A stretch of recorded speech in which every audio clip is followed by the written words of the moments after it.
The World Cup. For many, it is the planet's greatest sports spectacle.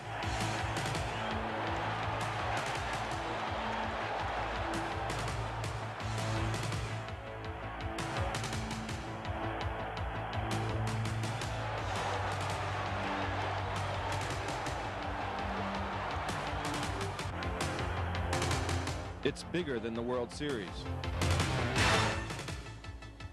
bigger than the Super Bowl, bigger than the Olympics. More people watched the World Cup finals in 1986 than watched the first man step foot on the moon. In 1994, the World Cup is coming to the United States. Does Orlando have a chance to be one of the 12 host cities? World Cup Orlando committee member Guy Butler is working hard to make that dream come true. In the eyes of the world, Orlando is a gateway, if not the gateway, to the World Cup in 1994. Whether a game is played here or not, people associate coming to the United States as an opportunity to visit Orlando. We're very fortunate in that regard.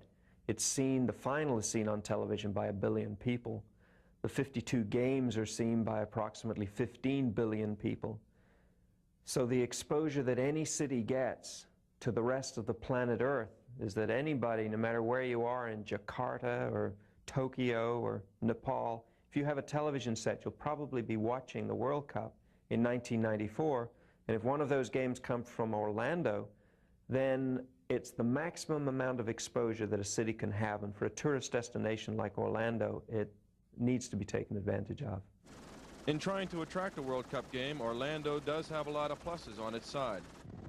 Lots of hotel rooms, good climate, and of course, Mickey Mouse.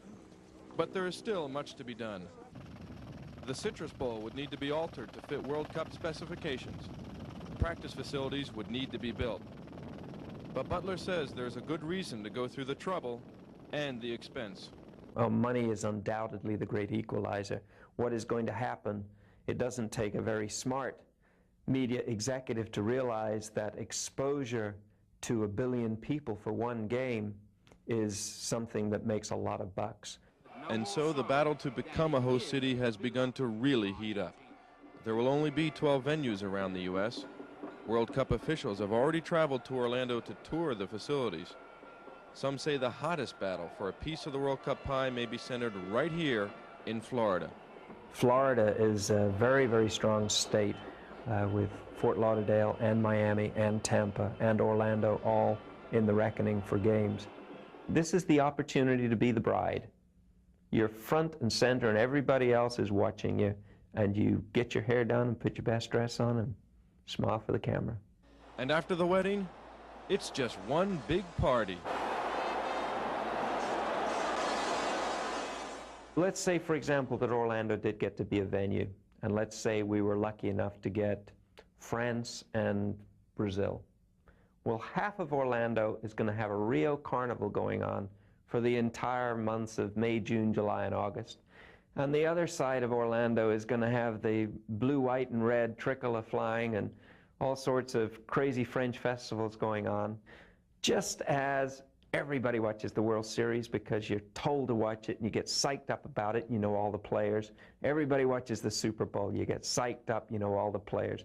By the time the World Cup is played in 1994, we will all be able to just roll off West German players and Italian players, and the entire United States national team will be home favorite heroes, and if they win, it'll be the greatest day of our lives.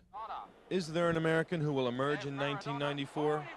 A player with the skill, the stamina, the imagination to be counted among the world's very best players? To stand on equal footing with the hero of the 1986 World Cup, Diego Maradona. Beautifully on that ball and still running at that England defense, taking the ball on. He's going on round Shelton. There it is, 2-0. Wonderful goal by Maradona. Argentina again. Cuchufo now, giving it off to Maradona. Oh, he's going at that defense again. Oh, he's through. Oh, brilliant. 2-0.